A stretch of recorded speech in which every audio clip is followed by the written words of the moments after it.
You work hard, pay your taxes, follow the rules, save a little bit every month.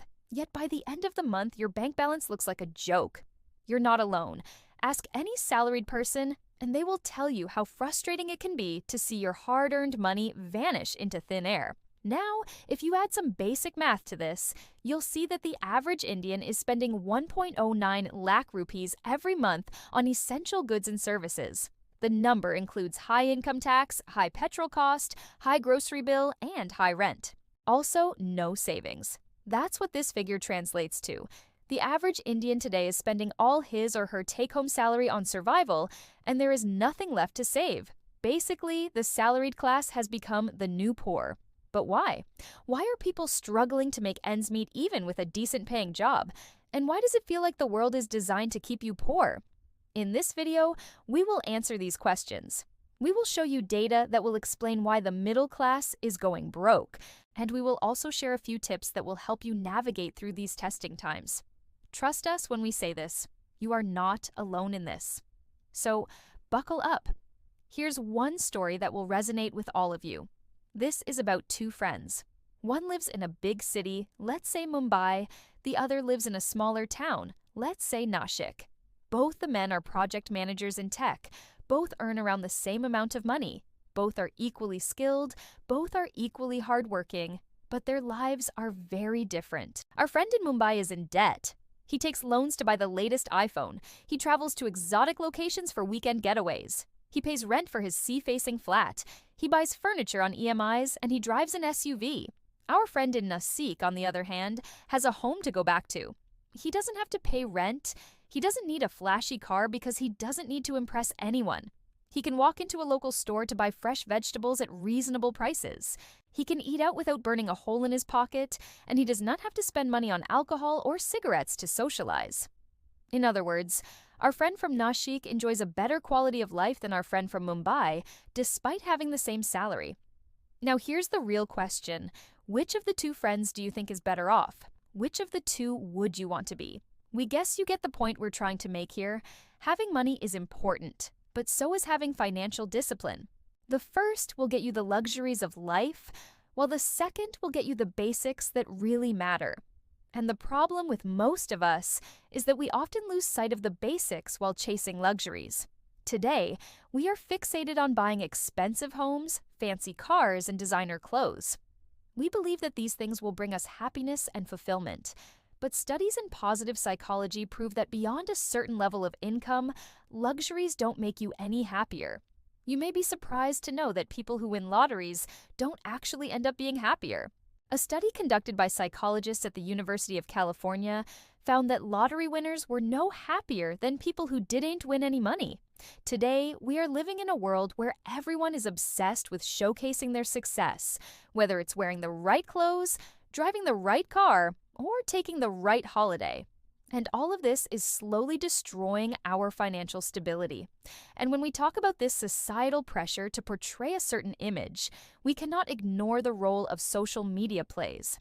From Instagram models flaunting their luxurious lifestyles to YouTube vloggers sharing their lavish travel experiences, social media is filled with images and videos that can make us feel inadequate and envious. This constant exposure to a life of luxury can normalize the idea that we should aspire to live a lavish lifestyle regardless of our financial situation. So next time you find yourself comparing your financial situation with others, remember that what you see on social media is often a carefully curated highlight reel and not a true reflection of their financial stability. Next question, do you know how much the middle class has shrunk in the last decade? Between 2010 and 2020, the global middle class shrank by 6% from 58% to 52%. By 2030, they estimate that the middle class will shrink by 38%, and by 2060, it will shrink by 54%. That's according to a report released by Credit Suisse in 2021. The pandemic has only worsened this trend. Today, one of the biggest challenges faced by the middle class is the rising cost of living. As inflation continues to rise, the cost of basic necessities such as food, clothing, and shelter has skyrocketed, making it difficult for middle-class families to make ends meet.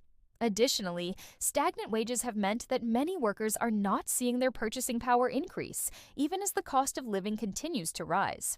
This has resulted in a significant decline in the standard of living for many middle-class households, forcing them to cut back on expenses and make difficult financial decisions. And this isn't happening only abroad. This is happening in India, too. Just look at the price rise in key sectors over the last 20 years. From housing to education to fuel, everything has spiked in price. When we look at real wage growth in India, the numbers are dismal.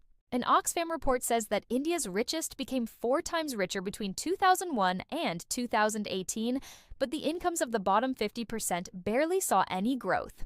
And that's not all. India also has a massive informal economy. Around 90% of India's workforce is employed in the informal sector. These jobs offer little to no protection against economic shocks and come with low wages and no benefits. All of this brings us to the silent killers of the middle class: inflation and stagnant wages. Inflation is simply the rate at which prices rise over time. In simple terms, if the price of a TV is $100 today, inflation would mean that the same TV would cost $105 in 5 years.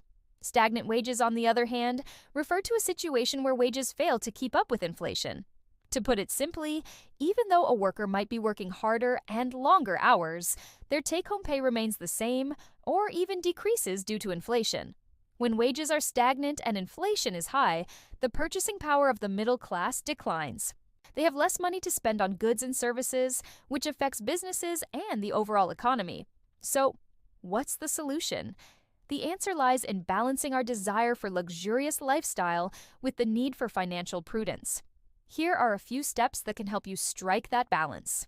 First, reframe the definition of success. Success is often associated with material possessions, social status, and a high income. However, redefining success in terms of personal growth, strong relationships, and financial stability can lead to a more balanced and fulfilling life. Second, prioritize financial literacy. Educate yourself about personal finance, including budgeting, saving, investing, and retirement planning. Develop good financial habits early on and seek professional advice when needed. By understanding the basics of personal finance, you can make informed decisions that align with your values and long-term goals. Third, focus on needs over wants. Differentiate between what you need and what you want, and make conscious choices to prioritize your needs over your wants. This can help you reduce unnecessary expenses and allocate your resources towards what truly matters to you. Fourth, consider alternative career paths. Explore alternative career options that offer more flexibility, autonomy, and work-life balance. This may involve starting a business, freelancing, or pursuing a career in a field that aligns with your interests and values. Finally, embrace minimalism. Adopt a minimalist mindset by focusing on experiences over material possessions. Simplify your life and prioritize what brings you the most joy and value. By embracing minimalism, you can find contentment with less and avoid the trap of constantly seeking more. The middle class was promised security. They were promised access to good schools and hospitals, decent houses, and reliable public transport. But today, they're the ones treading water just to stay afloat. The question is, will they sink or will they adapt? So do you think the middle class has lost its way? Has the dream of upward mobility become elusive? Do you see yourself as part of the middle class? Let us know in the comments. And thanks for watching.